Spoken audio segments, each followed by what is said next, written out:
Hi, in this tutorial I'm going to show you how to pipe this retro style cake. They're really trending at the moment and suitable for loads of occasions. Let's get started. So I'm going to start talking about the icing I've used. On this cake I've got a buttercream frosting and I've got some in the bowl here. There's lots of recipes out there, but you just need to make sure that whatever icing you use, it has a lovely soft consistency so that it flows out of the piping tube nicely. And secondly, that it's got a texture or consistency that will hold its shape on the cake. And usually how I do that is if I hold it up and you've got a little peak here, if that stands upright, you know it's going to work. So when I'm teaching piping, I always start with stars. And I've got some on the cake here. We've got some little ones around the base between the shells, and then above it I've piped some even smaller ones.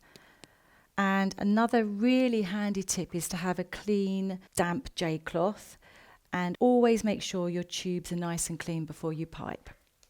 So I squeeze it down, and to pipe a star, I'm just going to touch down, put pressure, stop, pull away. If you notice, I'm actually using my other hand to steady myself. Touch down, pipe, stop, pull away. It's really important to stop the pressure before you pull away, because if you don't, what will happen is you'll be piping and you're going to end up with it looks like a Christmas tree actually. And then in between again, if you need to, just clean your tube.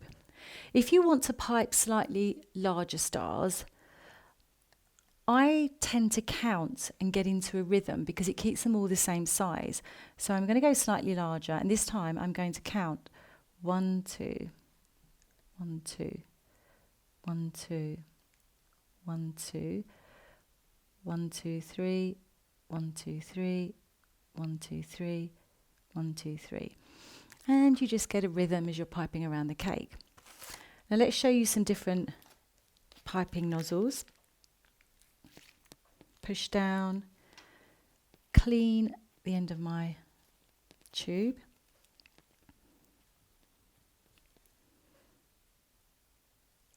Stop, pull away. Stop, pull away.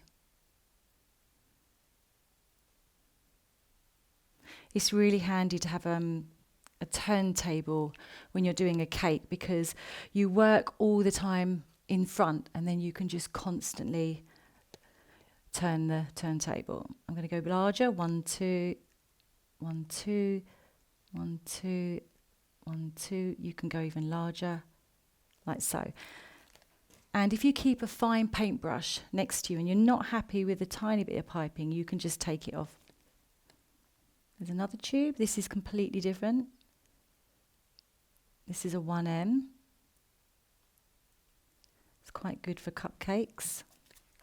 And now I'm going to go really small. This is a number 6.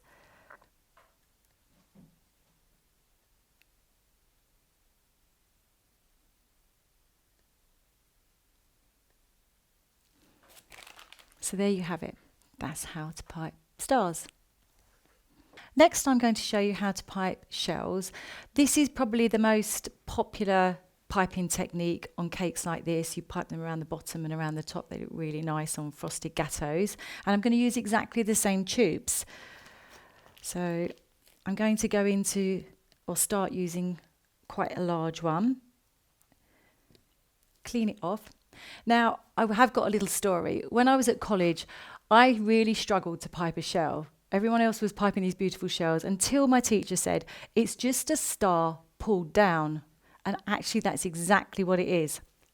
So I'm going to pipe a star and I'm going to pull it down. So you would pull it down to the side of the cake. I'm going to pull it down to the board.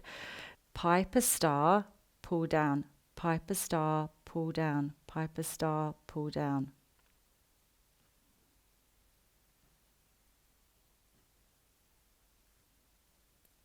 It's as simple as that. Let's have a go with another piping tube.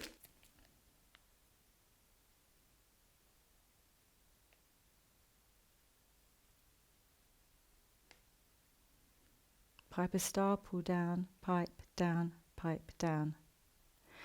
And again, if you want to make it larger, I get into a rhythm of counting to keep them all the same size. 1, 2, 1, 2, 1, 2.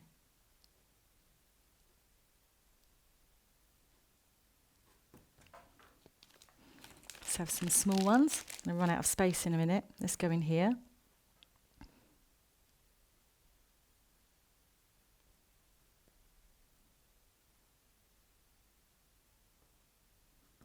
How easy is that?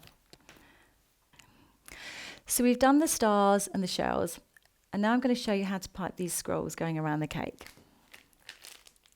So I've got number 6 tube, one that I used for the stars.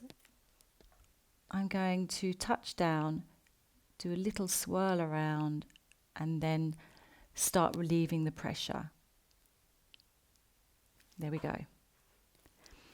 Now if you look at the top of the cake, I've piped a really large scroll around that. That was using a 1M. Swirl around, trail off. Swirl around, trail off.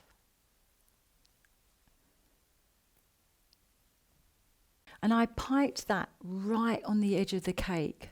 So I didn't come down on the top or the side. It was exactly on the edge, all the way around.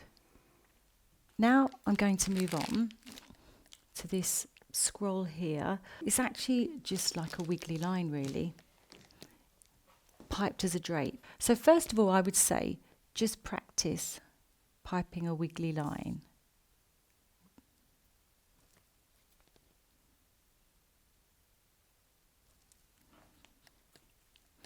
And then what I want you to do is increase the pressure in the middle and trail it off again at the end. So let's just do it straight first.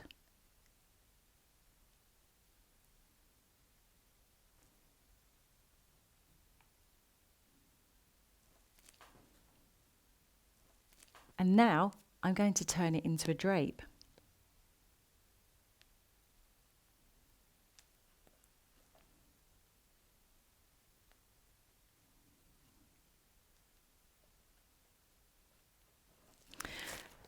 Like so. Now when you pipe this on a cake, I would actually mark the cake out first. So I would just mark it with a cocktail stick underneath, just so you know exactly where you're going to pipe. Otherwise, you could turn the cake around and you've got one lower than the other. But if you mark it all out and take your time, you'll get these beautiful wiggly drapes. So we've got 3 techniques left.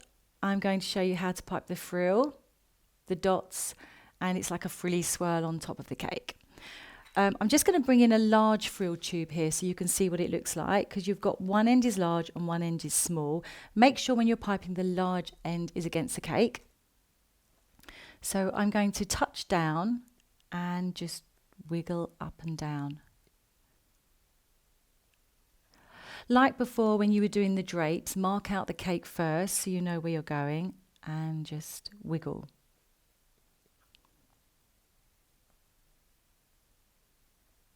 And take the pressure away before you pull your tube off of the cake. Moving on to the dots, I've got a number 3 tube here. And piping dots is like piping stars. You put pressure down, stop, pull away, and you can do all different sizes then. I'm going to put my left hand, I'm right-handed, so I'm using my left hand to steady myself. And you just put pressure, stop, pull away.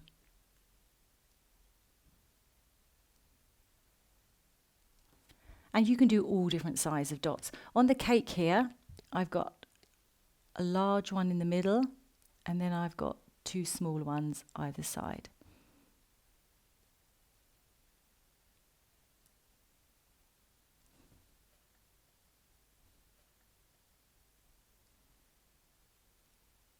And I've also got a small flower, so I've got a large dot in the middle, followed by 5 dots around the outside.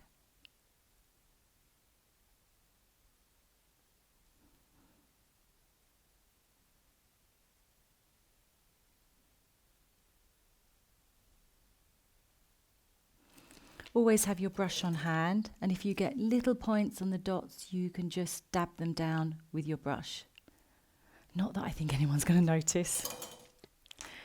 And so finally, we've got these lovely frilly swirls on top of the cake, and I've used a 1M tube, and I haven't actually swirled the icing. I've piped a star and then just done a few up and down movements. And what that does is make it all frilly.